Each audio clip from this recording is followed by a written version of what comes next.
Hello dear learners. तो आज का जो टॉपिक हम लोग का है वो सिंथेसिस ऑफ सेंटेंस है। सिंथेसिस ऑफ सेंटेंस का ये लेक्चर नंबर 2 होने वाला है और इसका पूरा एक मैं सीरीज़ बनाऊंगा। इसकी एक प्लेलिस्ट बना करके मैं अपलोड करूंगा। पिछले लेक्चर में हम लोगों ने सिंथेसिस ऑफ सेंटेंस के अंदर ये सीखा कि सिंथेसिस शब्द का मतलब क्या होता है। तो मैंने आपको बताया था कि सिंथेसिस वर्ड का मतलब होता है कॉम्बिनेशन, और यहाँ हम कॉम्बिनेशन करेंगे सेंटेंसेस का। सेंटेंसेस दो या दो से अधिक सेंटेंसेस को जोड़ करके एक नया सेंटेंस बनाएंगे। पिछले लेक्चर के अंदर हमने आपसे बताया था कि सिंथेसिस ऑफ सेंटेंस में जिसमें हम कॉम्बिनेशन करते हैं दो या दो से अधिक सेंटेंसेस को जोड़ करके जो एक नया सेंटेंस बनाते हैं हम सब, वो नया सेंटेंस आपका सिंपल होगा, कंपाउंड होगा या कॉम्प्लेक्स होगा। मतलब इन तीनों में से कोई एक होगा और वो इंडिकेट करके हमारे एग्ज़ाम में आता है। तो आज जो हम लोग लेक्चर नंबर 2 में बात करने वाले हैं कि फॉर्मेशन ऑफ सिंपल सेंटेंस। आप देख भी पा रहे होंगे फॉर्मेशन ऑफ सिंपल सेंटेंस, कि आप सिंपल सेंटेंस कैसे बनाओगे। ये आपका पहला टॉपिक होगा सिंथेसिस ऑफ सेंटेंस के अंदर। और इसके बाद फिर हम लोग सीखेंगे कि सिंपल सेंटेंस को जोड़ करके हम कंपाउंड कैसे बनाएंगे, फिर सिंपल को जोड़ करके हम कॉम्प्लेक्स कैसे बनाएंगे। तो यहाँ हम बात करने वाले हैं कि हम सिंपल सेंटेंस बनाते कैसे हैं। सिंपल सेंटेंस का मतलब क्या होता है पहले तो आप ये जान लीजिए। सिंपल सेंटेंस हमारा जो होता है वो एक ऐसा सेंटेंस होता है जिसके अंदर फाइनाइट वर्ब की संख्या एक होती है। फाइनाइट वर्ब क्या है? फाइनाइट वर्ब ऐसे वर्ब को कहते हैं जो अपने फॉर्म को अपने सब्जेक्ट के नंबर, पर्सन और टेंस के अकॉर्डिंग चेंज कर लेती हो। जैसे आप देख पा रहे होंगे मैंने यहाँ लिखा है सेंटेंस कि सी इज़ डूइंग हर वर्क। तो ये जो इज मैंने यूज़ किया है, ये इज़ और यहाँ का जो सब्जेक्ट सी है, क्या मैं यहाँ इज के अलावा आर यूज़ कर पाऊँगा? नहीं, क्योंकि इस इज ने अपने फॉर्म को चेंज किया अपने सब्जेक्ट के अकॉर्डिंग। तो सब्जेक्ट अगर सी है, सिंगुलर नंबर में है, तो वर्ब भी सिंगुलर हो गया। सब्जेक्ट अगर प्लूरल होता है, यहाँ मैं देर लिखा होता तो यहाँ आर हो जाता। तो ऐसे ही वर्ब को हम फाइनाइट वर्ब कहते हैं। तो फाइनाइट वर्ब का मतलब ही होता है ऐसा वर्ब जो अपने फॉर्म को अपने टेंस के नंबर, पर्सन, टेंस यानी एनपीटी के अकॉर्डिंग अपने फॉर्म को चेंज कर लेती हो, तो उसे हम फाइनाइट वर्ब कहते हैं। अब हमें सीखना क्या है कि हम सिंपल बनाएंगे। तो सिंपल बनाने के लिए मैंने कुल 8 विधियां आपको बताई हैं पिछले लेक्चर्स के अंदर, और उस पहली विधि की हम बात यहाँ करने वाले हैं लेक्चर नंबर 2 में, कि हम formation of simple sentence by using participle, की पार्टिसिपल का प्रयोग करके हम सिंपल सेंटेंस बनाएंगे कैसे। तो हम आप सबके लिए जानना जरूरी है कि पार्टिसिपल क्या है, क्योंकि हम पार्टिसिपल मेथड का ही प्रयोग करके सिंपल सेंटेंस बनाएंगे।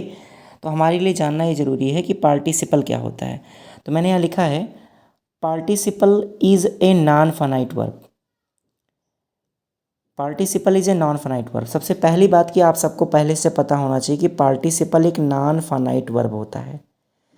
और नॉन फाइनाइट वर्ब उसको वो कहते हैं कि जो अपने फॉर्म को अपने सब्जेक्ट के नंबर, पर्सन, टेंस के अकॉर्डिंग चेंज ना करती हो। ठीक, आगे मैं बताऊंगा अभी ये चीज़ कैसे है। फिर एक और इम्पॉर्टेंट बात लिखा है मैंने कि पार्टिसिपल क्या है। तो यहाँ लिखा words having the features of verb and adjective are known as participle. Participle को हम लोग वर्बल एडजेक्टिव भी कहते हैं। ये तो पार्ट वर्ब का ही है, लेकिन काम करता है सेंटेंस में एडजेक्टिव का। इसके अंदर फीचर वर्ब का भी है और एडजेक्टिव का भी है। राइट, पार्ट ये वर्ब का है और काम किसका करेगा? ये एडजेक्टिव का। इसलिए ऐसे को हम लोग पार्टिसिपल कहते हैं या फिर इसी को वर्बल एडजेक्टिव भी कहते हैं। अब पार्टिसिपल में भी हमारे पास 3 तरह का पार्टिसिपल हो जाता है: present participle, past participle, perfect participle. और इन तीनों पार्टिसिपल में से किसी एक पार्टिसिपल का यूज़ करके हमको बनाना है। तो मैं सबसे पहले बात कर रहा हूँ प्रेजेंट पार्टिसिपल की, फिर बाद में पास्ट पार्टिसिपल की बात करूँगा, फिर परफेक्ट की बात करूँगा। अब प्रेजेंट पार्टिसिपल क्या है? तो यहाँ लिखा है it is formed by adding ing form in the main verb. यानी इस पार्टिसिपल का जो फॉर्मेशन होता है वो वर्ब की फर्स्ट फॉर्म में आईएनजी लगाने से होता है, लेकिन ये काम कर रहा हो सेंटेंस में किसकी तरह से? एडजेक्टिव की तरह से। जैसे मैंने यहाँ पर लिखा आई सा हर सिंगिंग इन द क्लास। अब यहाँ जो मैंने लिखा है सिंगिंग, आप देख पा रहे होंगे सिंगिंग, सिंग क्या है? वर्ब की फर्स्ट फॉर्म है, इसमें आईएनजी लगा दिया। तो वर्ब की फर्स्ट फॉर्म में आईएनजी लगा है, और मैंने यहाँ लिखा क्या है कि it is formed by adding ing form in the main verb. तो ये मेन वर्ब की फर्स्ट फॉर्म में आईएनजी लगाने से बना है, लेकिन इसके साथ कंडीशन ये अप्लाई होता है कि it acts as an adjective. Means कि पार्टिसिपल चाहे वो प्रेजेंट हो, पास्ट हो या परफेक्ट पार्टिसिपल हो, doesn't matter, but the feature of the participle is very clear that कि words having the features of verb and adjective, ऐसे शब्द जिनमें वर्ब और एडजेक्टिव दोनों का फीचर होता है। अब यहाँ जो सेंटेंस लिखा है कि आई सा हर सिंगिंग इन द क्लास, तो ये सिंगिंग शब्द विशेषता है किसकी? हर की, कि मैंने उसे क्लास में गाते हुए देखा। तो ये सिंगिंग वर्ड इसकी विशेषता है, हर की, राइट। तो ये हमारा क्या बन जाएगा? एडजेक्टिव बन जाएगा। लेकिन ये प्योर एडजेक्टिव नहीं है, ये एक्चुअली एडजेक्टिव की तरह से काम कर रहा है ये शब्द हमारा। तो ये जो शब्द हमारा है ये प्रेजेंट पार्टिसिपल है, जो कि आईएनजी लगाने से बनता है और काम यहाँ एडजेक्टिव की तरह से कर रहा है, तो ये प्रेजेंट पार्टिसिपल बन जाएगा। अब कह रहा है कि प्रेजेंट पार्टिसिपल का प्रयोग करके आप बनाओगे कैसे सिंपल सेंटेंस। तो मैंने यहाँ लिखा है इसका यूजिंग अ प्रेजेंट पार्टिसिपल, और ये जो मैंने कॉन्सेप्ट लिखे इसको देख लीजिए। सबसे पहले लिखा है कि it functions as an adjective modifying nouns or pronouns, कि ये सेंटेंस में एडजेक्टिव की तरह से फंक्शन करता है, मॉडिफाई करता है नाउन या प्रोनाउन की। तो आप सबको पता है कि जो एडजेक्टिव होते हैं, एडजेक्टिव्स क्या होते हैं? Adjectives are the words which qualify or modify noun और प्रोनाउन। एडजेक्टिव ऐसे शब्द होते हैं जो नाउन या प्रोनाउन की विशेषता बताते हैं। अब इस सेंटेंस में सिंगिंग शब्द हर की विशेषता बता रहा, हर प्रोनाउन है, इसलिए एडजेक्टिव बन जाएगा ये। यूज़ मैंने लिखा है यहाँ पर कि आप यूज़ कैसे करोगे। लिखा when two actions are happening at the same time and there is such a relation between both the actions that the second action starts immediately after the completion of the first work, then the present participle is added to the work that was completed earlier। इसका पूरा मतलब क्या है कि जब दो कार्य एक साथ हों, दो सेंटेंस दिए रहेंगे आपको, या दो हो या दो से ज़्यादा हो, आपको ध्यान देना है प्रेजेंट पार्टिसिपल जोड़ते समय कि दो सेंटेंस हो या दो से ज़्यादा सेंटेंस हो, दो कार्य एक साथ हों, दो कार्य एक साथ हों और एक कार्य के समाप्त होने के तुरंत बाद दूसरा स्टार्ट हो जाए। यानी हम ये कह लें कि पहला समाप्त हो और दूसरा शुरू हो, तो दोनों के बीच में टाइम इंटरवल ना हो, एक समाप्त हो तुरंत दूसरा शुरू हो जाए। इसका मतलब क्या कि where there is not any time interval between both actions, जब दोनों एक्शंस के बीच में टाइम इंटरवल नहीं होता है, तो उस स्थिति में जो पहले समाप्त हुआ कार्य होता है उसके वर्ब में हम प्रेजेंट पार्टिसिपल जोड़ देते हैं। अब जैसे ही सेंटेंस मैंने लिखा है, आपको भी ऐसे सेंटेंस मिलेंगे, सेपरेट और कंबाइन करना रहेगा। तो इन दोनों सेपरेट सेंटेंस को देखिए, दोनों हमारे सिंपल सेंटेंस हैं, दोनों हमारे सिंपल सेंटेंस हैं। पहले सेंटेंस में लिखा ही सा अ स्नेक और दूसरे में लिखा ही रैन अवे। अब हमें इन दोनों सेंटेंस को जोड़ना है। जोड़ेंगे कैसे? तो पहले सेंटेंस की बात मैं यहाँ पर कर रहा हूँ। जो पहला सेंटेंस हमारा लिखा है कि ही सा अ स्नेक, अब मैं ही सा स्नेक की बात कर रहा हूँ, तो आप यहाँ देखिए लिखा ही सा स्नेक, उसने एक स्नेक देखा, ही रैन अवे, वह भाग गया। तो आप देखो इस सेंटेंस में कि ही सा स्नेक, उसने सांप देखा और भाग गया।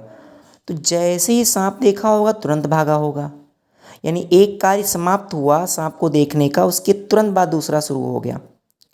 तो एक कार्य समाप्त हुआ, उसके तुरंत बाद दूसरा शुरू हो गया। क्या दोनों एक्शन के बीच में कोई टाइम इंटरवल है? क्या दोनों एक्शन के, एक के समाप्त होने और एक के शुरू होने के बीच में क्या कोई समयांतराल है? नहीं है कि सांप को देखा तुरंत भागेगा, तो एक खत्म हो रहा है तुरंत दूसरा शुरू हो रहा है। तो हम क्या करेंगे? तो इसका मतलब यहाँ हम प्रेजेंट पार्टिसिपल लाएंगे, यही एप्लीकेशन है प्रेजेंट पार्टिसिपल का। अब आप यूज़ कैसे करोगे प्रेजेंट पार्टिसिपल? चूँकि दो वर्ब है, एक तो सा दिया है, दूसरा रैन है, तो हमें इन दोनों में से किस में लाना है? तो मैंने लिखा पहले समाप्त हुए कार्य के वर्ब में। तो पहला काम यहाँ पर देखने का हो रहा है, तो हम पहले समाप्त हुए कार्य के वर्ब में क्या जोड़ देंगे? Present participle. अब प्रेजेंट पार्टिसिपल लगता कैसे भाई? वर्ब की फर्स्ट फॉर्म में आईएनजी लगाने से बनता है, वर्ब की फर्स्ट फॉर्म में। समझ गए बात? तो हम क्या करेंगे? अब ही यहाँ भी है, ही यहाँ भी है, दोनों पार्ट में से एक जगह से सब्जेक्ट को हम हटा देंगे। नॉन फाइनाइट बना देंगे यानी प्रेजेंट पार्टिसिपल में चेंज कर देंगे। सा का फर्स्ट फॉर्म हम यहाँ लिखेंगे सी और इसमें हम जोड़ देंगे ING, सिंग हो गया। क्या देखा उसने? Snake, seeing a snake, comma लगा देंगे और इधर के पार्ट में कोई परिवर्तन नहीं होगा, इसको हमें ज्यों कहते हैं उतार देना है। तो बना ये sentence seeing a snake he ran away. ठीक है, चलिए एक और एग्जांपल देखिए आप इसी पर बेस्ड। मैं लिख दूं ही received the money, he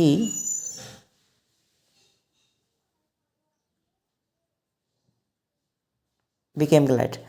मैंने सेंटेंस लिखा है कि he received the money, he became glad। उसने पैसे को प्राप्त किया और खुश हो गया। भाई जैसे पैसा मिला तुरंत खुश हो गया, तो इसका मतलब एक एक्शन स्टार्ट हो रहा है, एक एक्शन ख़त्म हो रहा है, दूसरा स्टार्ट हो रहा है। तो पहले एक्शन कौन सा स्टार्ट हो रहा है आपका? पहले कौन सा एक्शन ख़त्म हो रहा है? मनी को रिसीव करने का। रिसीव्ड है, इसका फर्स्ट फॉर्म हम क्या लिखेंगे? Receiving the money,